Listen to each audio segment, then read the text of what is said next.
Servus, Glück auf und herzlich willkommen zu einer weiteren FC Bayern Reaction. Ja Leute, diesmal zur abschließenden Pressekonferenz zum Spiel beim VfL Wolfsburg. Und damit würde ich sagen, Abfahrt. Gehen wir rein, auch wenn die Cam noch nicht richtig ist, aber gut. Gehen wir hin. Thomas Tuchel und Niko Kovac. Der Gästetrainer hat das erste Wort. Thomas, bitte. Danke. Ein bisschen fahrig begonnen, mit ein bisschen einfachen Ballverlusten und so weiter.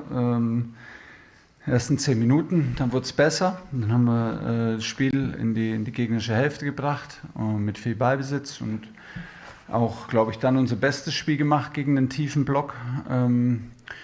Sogar sehr fleißig. Und Bin ich bei ihm, habe ich ja genauso gesagt in meiner Spielanalyse. Wir haben uns schwer getan, die ersten Minuten reinzukommen. Ja, dann hatten wir sehr starke 20 Minuten. Obwohl wir dann teilweise auch wieder Phasen hatten, wo wir zu viel standen, ne, wo dann der Ballführende wieder so kaum eine Anspielstation hatte. Aber ich gehe mit ihm, das ist schon ein kleiner Schritt. Eine gewisse Entwicklung hat man gesehen, dass es einen Tacken besser war, wie wir uns sonst verhalten haben gegen tiefstehende Gegner.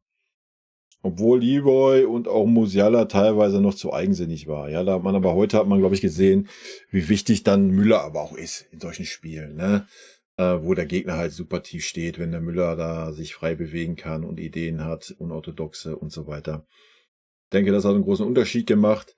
Ja, ansonsten gehe ich mit bisher. Und sehr diszipliniert verteidigt, das wussten wir vorher, deshalb galt es da eine gute Mischung zu finden zwischen dem Rhythmus, nicht einzuschlafen, nicht zu langsam zu werden, immer ein bisschen flexibel zu sein, die Räume zu besetzen und dann in den Momenten, Das muss man sagen, das hat mir heute sehr gut gefallen, die Wechsel zwischen Müller, Musiala, Sané, aber auch Kane, der sogar ab und wann mal auf dem Flügel war. Das hat mir sehr gut gefallen. Ja, wir standen also nicht dann nur wieder strong in den Positionen nach vorne, sondern wir haben auch da gut rochiert. Das hat mir sehr gut gefallen. wo vielleicht ein 1 gegen 1 oder ein 2 gegen 2, diese kleinen Momente zu nutzen, um dort vielleicht eine Überzeit zu schaffen, schnelle Seitenwechsel oder durch die Gassen durchzuspielen. Das haben wir dann sehr gut hinbekommen, haben 2 Tore gemacht und dachten, ja, alle. 2 Tore dank Müller, ja, muss man mal ganz klar so sagen. Ja, bin gespannt, die Rückrunde gesehen. Wahrscheinlich, wir sind in der Halbzeit und haben schon eine Art Vorentscheidung und wurden dann eine kurze Unaufmerksamkeit bitter bestraft. Das hat natürlich Wolfsburg viel Glauben zurückgegeben, Selbstvertrauen gegeben. Dann kam eine Umstellung. Ich glaube auch, wären wir mit dem 2:0 in die Pause gegangen, hätte es vielleicht nochmal angezogen, so ein bisschen nach der Pause, erste Viertelstunde jetzt 3:0 gemacht, wäre das Ding durch gewesen. So hast du Wolfsburg aber komplett zurück ins Spiel geholt. Ne? Das hat man schon gemerkt, dann die letzten 5 Minuten in der ersten Halbzeit. Wolfsburg hat uns dann sehr hoch und extrem aggressiv angelaufen mit fast 6 Spielern. Und wir haben es dann nicht mehr so gut geschafft, auch durch eine gewisse Müdigkeit und durch der Umstellung und der Qualität von Wolfsburg geschuldet, uns dazu Ja, bin ich bei ihm. Ich denke auch, das hat man gesehen teilweise, dass es schon sehr fahrig war. Und natürlich hat da die Müdigkeit ein bisschen mit reingespielt. Ja. Wobei man sagen muss, dass Upa da noch der stabilste war, der eigentlich am wenigsten fit war, weil er vor dem letzten Spiel noch krank im Bett lag. Aber ja, ich denke auch gerade vorne das Anlaufen und sowas, das hat viel Kraft gekostet und ja, lass ich schon jetzt so ein bisschen gelten, diese Aussagen. rein. Deshalb haben wir dann nach einer Viertelstunde, also so ein paar schwierige Situationen mit ein bisschen Geschick und Glück überstanden haben.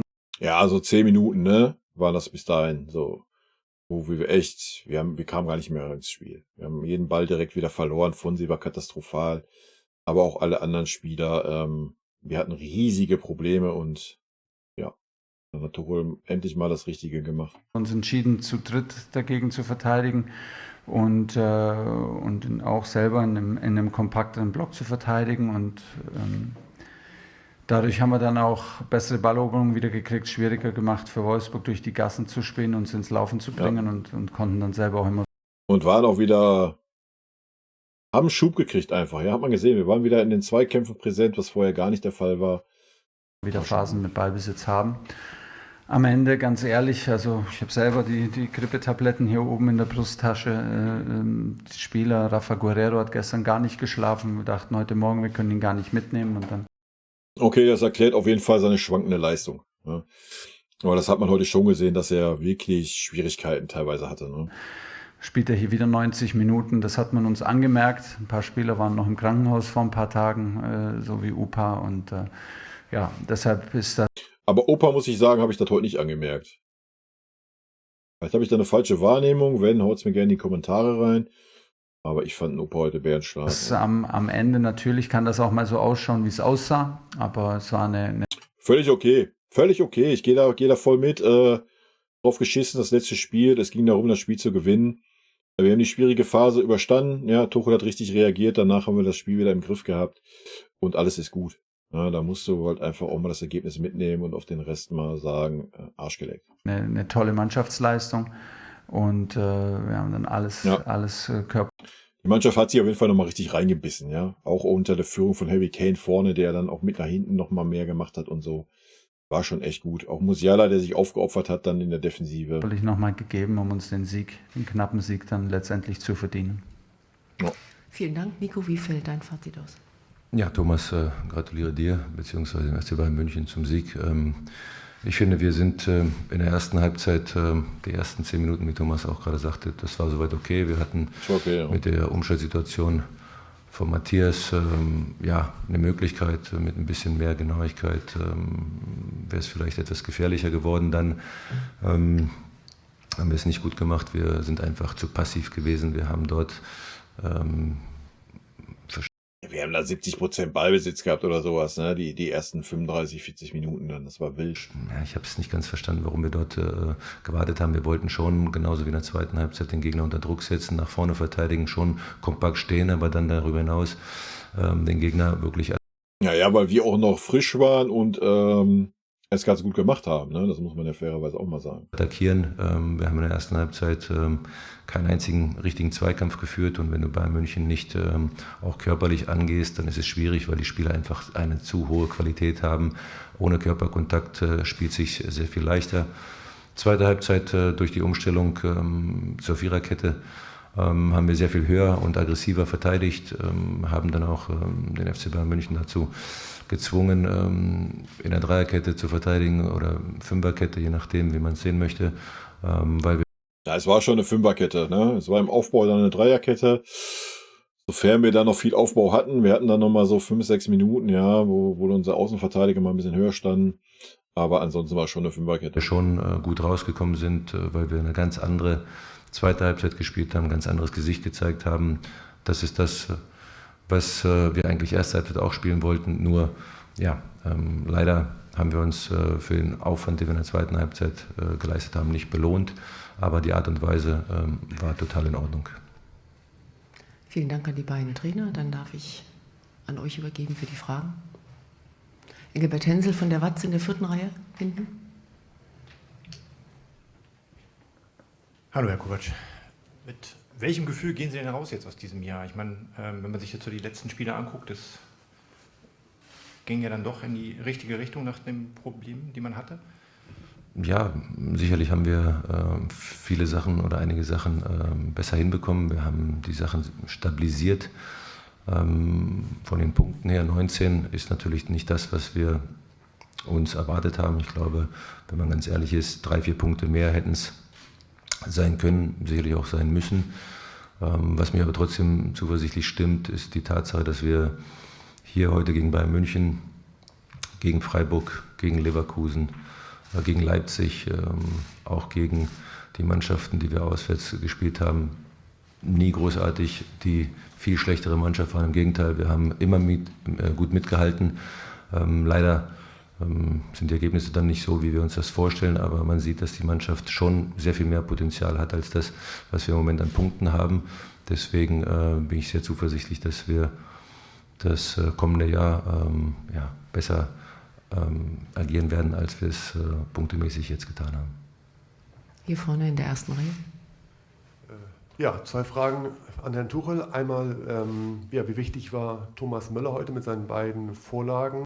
Wie wichtig war Thomas Müller heute mit seinen beiden Vorlagen? Bam, Alter, Frage und Antwort in einem Satz. Du Pfeife, Alter. Und da unten gerade Harry Kane stand, ein bisschen Bilanz gezogen hat nach seinem halben Jahr in Deutschland, uns auch eine kleine Harry Kane-Bilanz vielleicht ziehen. Danke. Harry Kane-Bilanz, ja, 21 Tore, 28 Scorerpunkte, mehr wie der Scorer letzte Saison in der ganzen Saison. Also manche Fragen, die kannst du dir auch echt schenken. Thomas hat Alter. wieder ein starkes Spiel gemacht, wie schon gegen Stuttgart, und war wieder an den Toren beteiligt. Das fasst es eigentlich zusammen. Das war sehr, sehr gut. Ja, Tuchel hat auf jeden Fall wenig Argumente, ihn dann zum Start der Rückrunde rauszunehmen, wa? Den Müller. Gut, und zu Harry ist ja fast alles gesagt. Sich das Tor heute anschauen und dann sich die zweite Halbzeit anschauen, in der wir auch ein bisschen auch mal leiden müssen und Das verteidigen hat er. müssen, weil uns ein bisschen die Kräfte schwinden. Aber wie er da vorne rangeht, wie er der erste Abwehrspieler auch für uns ist, wie er taktisch sich klug verhält, wie er die Bälle hält, sich fallen lässt, seinen Körper einsetzt, dass er Also für Harry Kane gibt's einfach zu wenig Superlativen. Also ich habe ja schon viele Stürmer in meinen. Bin ja jetzt auch nicht so jung, ne? Ich weiß, sieht man mir nicht an, kaum zu glauben. Ich habe ja schon viele Stürmer gesehen, aber was das angeht, ich habe noch nie, erst recht nicht beim FC Bayern, diese Art Stürmer gesehen. Also das ist wirklich abartig krank, Alter. Ja, aber das würde jetzt hier zu weit gehen. Ich werde da noch so ein Saisonfazit ziehen, da werde ich das dann mal versuchen, in Worte zu fassen. absolute Top-Leistung von ihm das ganze halbe Jahr. Er ist einfach ist eine Maschine. Top-Persönlichkeit, ein absoluter Leader für uns, Top-Persönlichkeit und Top-Spieler sowieso. Das ist das. Und habt ihr gemerkt, Top. Ja, ihr wisst, 2 Tops gut, 3 Tops ist immer scheiße. Ja, wenn man sagt Top, dann wisst ihr Bescheid, sei Pep. Ja, schön Zucker in den Arsch, aber eigentlich bist du außen vor. Gesamte Paket.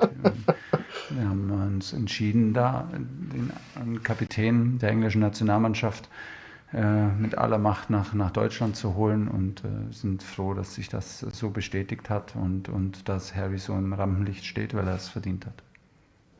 Ja. 2 Fragen an Sie. Sie haben jetzt 38 Punkte aus 15 Spielen geholt, was, würde ich sagen, eine sehr gute Bilanz ist, gerade auch für die Kadergröße und die Verletzungen, die Sie hatten.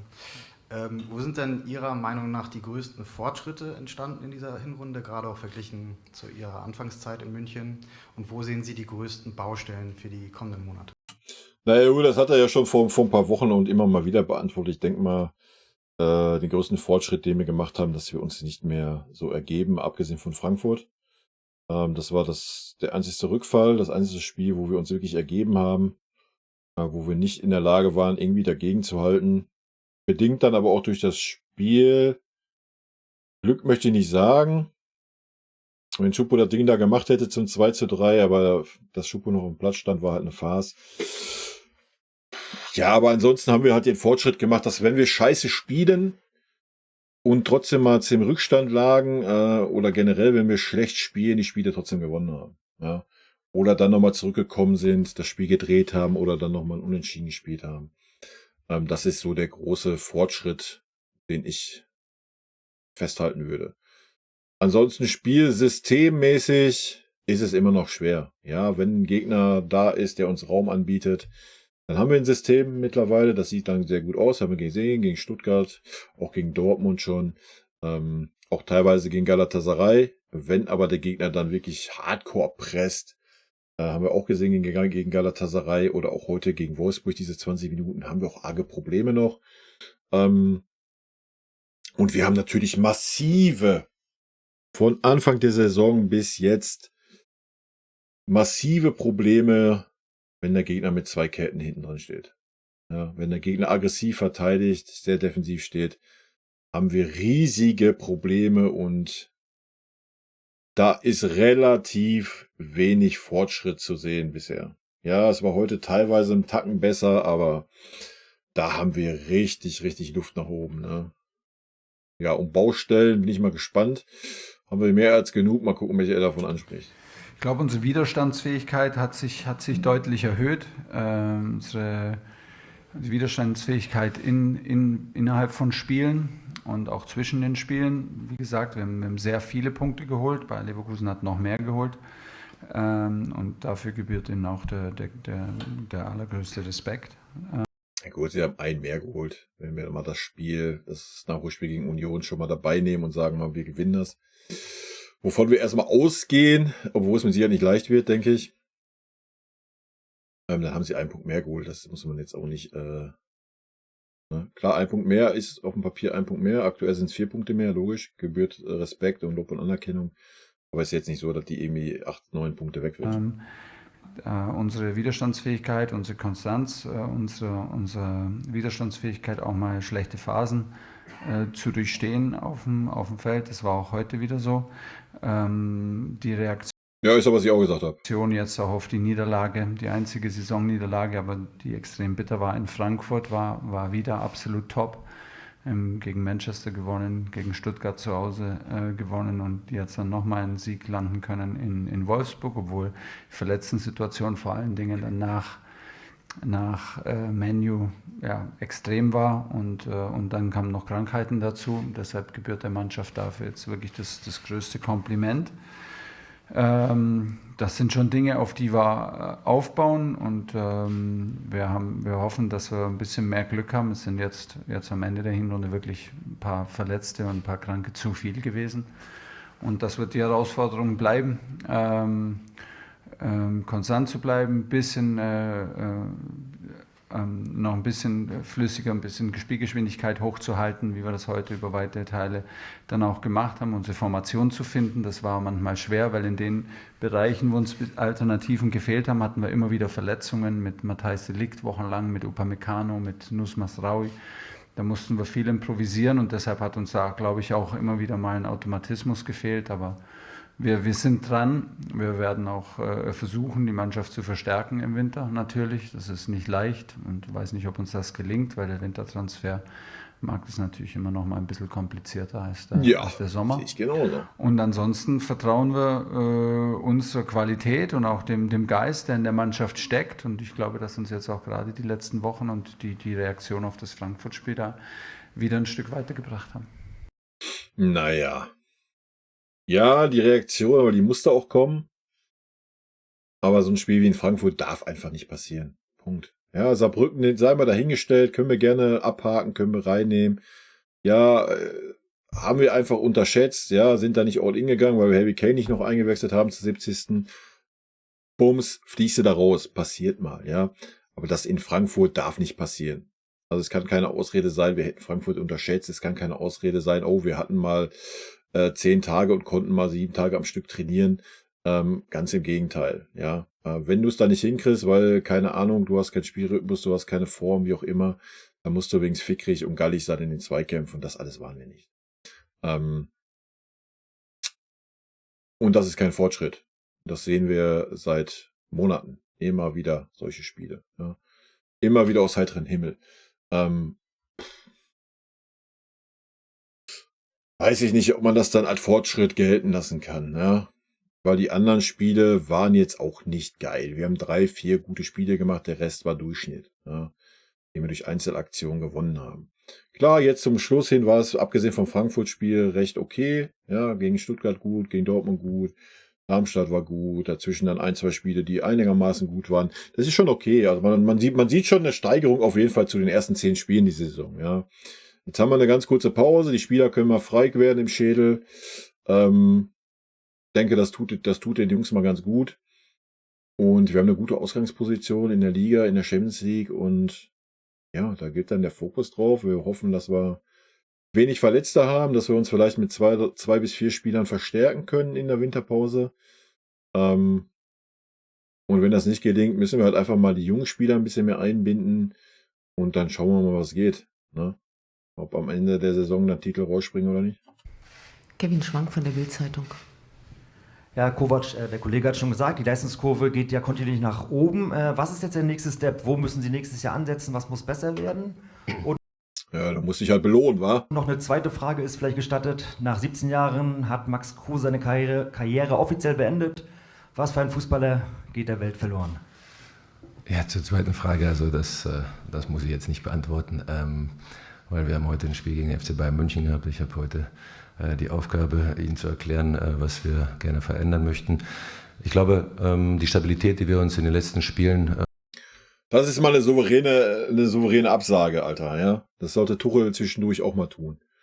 Bei manchen beknackten Fragen einfach, ja. Einfach mal sagen, das ist nicht meine Aufgabe, dazu beantworten. Ich bin hier, um das heutige Spiel zu beantworten und gut ist. gespielt haben. Wir lassen sehr wenig zu. Die muss beibehalten werden. Wir müssen aber trotzdem dann darüber hinaus mehr Chancen kreieren, größere Chancen kreieren, um auch unsere Wahrscheinlichkeit, Tore zu erzielen, zu erhöhen. Ich bleibe trotzdem dabei. Natürlich kann ich die Tabelle lesen, aber es ist alles sehr nah beieinander. Es ist so, dass wir da sind, aber wir brauchen schon auch die Punkte. Es ist nicht so, dass wir uns jetzt zurücklehnen und sagen, es passiert nichts. Wir haben einige Punkte nach oben, aber wir haben auch nur einige Punkte nach unten Vorsprung. Deswegen müssen wir aus der kurzen Pause, die wir jetzt haben, gut rauskommen. Wir haben gleich 2 Auswärtsspiele in Mainz und in Heidenheim, was die Sache nicht leichter macht. Also von daher, wir müssen zusehen, dass wir punkten. Und ich hoffe, dass alle Spieler gesund bleiben, weil wir haben auch, das was Thomas sagte, immer wieder den einen oder anderen, der uns dann weggefallen ist, mit Rogerio, der heute in der zweiten Halbzeit ein richtig gutes Spiel gemacht hat, der Verletzungsprobleme hatte.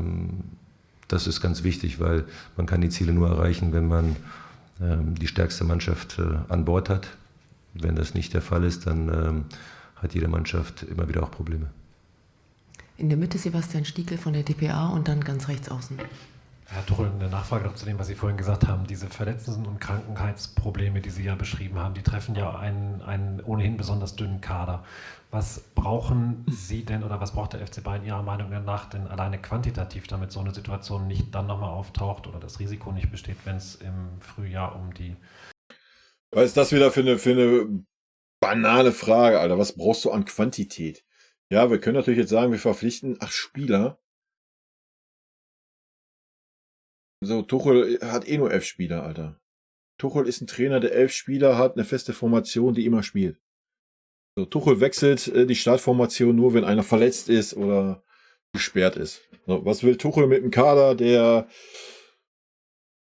18, 19, 20 Spieler umfasst? Kommt er gar nicht mehr klar. Wie soll er das managen? Also, ja, wenn er der Trainer wäre, der sagt, ich nehme 15, 16 Spieler mit, das ist aus den Spielern forme ich immer wieder meine erste 11, würde ich solche Dinge ja fühlen. Ja, klar brauchen wir hinten in der Defensive mindestens 2 Transfers. Alles andere. Titel geht oder die Vergabe. Ja, das kommt dann natürlich, wenn es uns gelingt, die Mannschaft zu verstärken. Und nochmal, so, wenn alle fit sind, sind alle fit. Ja, wenn Harry Kane ausfällt, kannst du sämtliche Titel, wie nennt man das? Titelaspiranten oder Titelwünsche kannst du abschreiben. Das ist genauso wie früher Levi. Wenn Levi ausgefallen ist in wichtigen Champions League Spielen, alles gut. Dann wusstest du schon, ja, wir können die Säge streichen. So, das ist jetzt sogar noch mal schlimmer, als es bei Levi war, weil Levi war nur der Goalgetter. Ja. Harry Kane ist ja noch so viel mehr in dieser Mannschaft aktuell. Also da kannst du auch jetzt noch 8 andere Stürmer verpflichten, das würde nichts ändern. Ja. Also das ist eine hohle Frage irgendwo. Und nochmal, wenn alle fit sind, musst du das auch moderieren. Ja. Und wenn du dann wirklich nur deine 11 Spieler hast und es sitzen draußen immer 8, 9, die angepisst sind, bringt das halt auch nicht gerade positive Vibes in die Mannschaft. Wa? Natürlich darauf an, ob das dann ein Spezialist ist, dann kann es sein, dass wir vielleicht sogar 2 Spieler brauchen oder ob ein Spieler mehrere Positionen spielen kann, dann kann eventuell auch einer reichen, wenn wir dann komplett von Verletzungspech verschont bleiben. Sie wissen ja, es kommt ja noch der Asien Cup dazu, der Afrika Cup. Wenn Min-Jae jetzt mit Korea, Min-Jae Kim bis ins Finale kommt er, glaube ich, erst 2 Tage oder einen Tag vor dem Champions League-Spiel zurück. Das ist natürlich was wir auf dem Schirm haben, aber wie gesagt, das ist am Ende, so platt das klingt, auch kein Wunschkonzert, weil natürlich ist es sehr schwer, mitten in der Saison auch Spieler zu bekommen, von denen wir dann 100% überzeugt sind, sowohl von der Persönlichkeit, aber auch von der Qualität, dass sie uns nicht nur sportlich, aber auch menschlich weiterhelfen und wir damit das ganze Paket bekommen. Das wird eine große Aufgabe werden. Dann brauchen wir alle ein bisschen Geduld und Zuversicht. Und dann ansonsten werden Geduld kennen wir uns ja auch so an den letzten Transfertag und so, wa? wir weiter die pushen, die wir haben, um unsere Ziele so hartnäckig weiter zu verfolgen. Wir waren in der Champions League sehr stabil. Es war alles auch sehr knapp, obwohl die Gruppe am Ende. Ich wollte gerade sagen, das ist jetzt aber auch nicht so, dass die Spiele jetzt so alle so klipp und klar waren, ne? Und dass wir da so durchmarschiert sind. Ja, auf dem Papier, die Ergebnisse haben wir eingefahren, aber wenn man sich die Spiele mal im Einzelnen anguckt, dann Souverän ausgesehen hat, war jedes einzelne Spiel sehr knapp. Das Ja, ist uns ganz schon sehr genau. bewusst. Und auch jetzt für die Punkte, die wir haben, mussten wir teilweise hart kämpfen. Und, aber das ist gut so, da muss man sich nicht dafür schämen. Dann ist es gut, dass die Mannschaft und wir alle die Situation dann so annehmen können. Das ist erstmal ein gutes Zeichen. Nee, hier vorne erst davor und danach nochmal die Watz. Ja, nochmal 2 Fragen an Herrn Tuchel. Sané wirkte sehr früh im Spiel schon gereizt und in der zweiten Halbzeit Und sehr lustlos auch wieder zwischendrin war. Also da hätte man, deswegen Tuchel auch nur eine 3, weil sein Lichtwechsel war super, ja, hat richtig wieder Ruhe reingebracht. Aber du hättest da nie in der 60. Minute auswechseln müssen, Alter. Hättest einfach den Tell da reingeschmissen. Das hätte nicht schlechter sein können. Ja, der hätte wenigstens nochmal 110% nach vorne und hinten gegeben. Ja, Leroy hatte einen gebrauchten Tag leider. nach misslungenen Aktionen teilweise sogar etwas lustlos. Und nach der Länderspielpause kam er halt nicht in dieser Weltklasseform, die er davor in der Hinrunde in sehr, sehr vielen Spielen hatte, nicht mehr zurück. Und dann gab es ja auch diese thematisierten unsportlichen Verhalten und so weiter. Und was kann man jetzt noch dazu beitragen, vielleicht als Trainer, dass er in der Rückrunde wieder an dieser Form anknüpfen kann? Und Sie haben ja jetzt schon wieder mehrfach auch öffentlich eben weitere Transfers eigentlich auch gefordert. Und wie sehen dann Ihre Wünsche? Ja, habe ich auch nicht gehört, dass er weiter Transfers öffentlich gefordert hat. Das hat er mal getan, ja, aber seitdem es da ein klärendes Gespräch gab, hat er gar nichts mehr gefordert. Also völliger Schwachsinn, die Aussage. Aus zu Weihnachten, wenn Sie das konkretisieren könnten. Ich glaube, ich habe keine Transfers gefordert. Ich habe höflich auf die Fragen Ihrer Kollegen geantwortet und gesagt, dass es sehr schwer ist und im Winter die Mannschaft zu verstärken, weil wir sowohl Persönlichkeit als auch Qualität auf dem allerhöchsten Niveau brauchen. Zu Leroy bin ich auch nicht ganz Ihrer Meinung, weil es gab eigentlich nur eine Unsportlichkeit und die war nicht bei uns, die war beim DFB. Und das weiß er auch. Ich gebe Ihnen heute ein bisschen recht mit der Körpersprache dann irgendwann, aber das darf man auch nicht überbewerten. Er ist ein emotionaler Spieler. Es war dann vielleicht nach dieser Länderspielpause nicht mehr so spektakulär, wie er begonnen hat. Ich glaube, dass das auch mal normal ist. Ja, ihm ist halt ein bisschen abgegangen, Tore zu machen. Ne, die Spielweise war gleich, fand ich. Ja, er hat auch ein bisschen mehr Tiefen drin gehabt, aber Leute, es war mit Abstand die beste Hinrunde von Leroy Sané, die wir bei uns gesehen haben.